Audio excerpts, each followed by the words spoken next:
জীবনে যে কয়দিন বাঁচবো ঘুরিয়ে ঘুরিয়ে উড়িয়ে উড়িয়ে বেড়াবো রে, টাকা পয়সা তো হাতের ময়লা, ও তো আমরা ভিক্ষা করেও কামাইতে পারবো। তো আমরা যাচ্ছি এখন টাকা, আমরা যাচ্ছি এখন টাকি।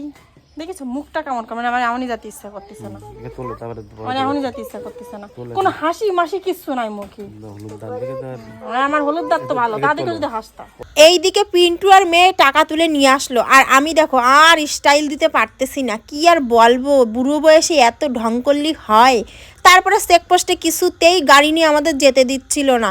তারপরে আমি আমার ক্যালমা দেখালাম, যত নাচ যত ট্যালেন্ট সব এইখানে দেখালাম। দেখে ওরা এত অবাক হয়ে গেল, আমাকে তো প্রাইজ দিল, উল্টে বললো গাড়ি নিয়ে চলে যাও। কি বলবো, এত সুন্দর ফিলিংস হচ্ছে, মানে বলার মতো নেই। মনে হচ্ছে কি আমি কোনো সুন্দরবনে ঢুকছি, সত্যি সুন্দরবন। আমার কিন্তু ভয় লাগছে, কারণ অলরেডি দেখো পিছনে পিন্টু নেই, চলে গেছে রাগ করে, মানে রাগ করে না, আমি রেডি সেডি হচ্ছিলাম তার জন্য আগে ওই যে দাঁড়িয়ে গেছে। এটা কিন্তু ফাঁকা।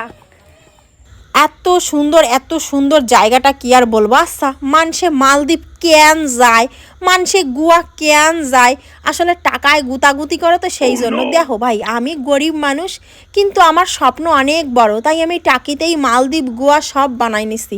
এইটা হচ্ছে একটা ভিউ পয়েন্ট, আর এত সুন্দর দৃশ্য কি আর বলবো, স্বর্গে গেলেও তোমরা দেখতে পাবা না।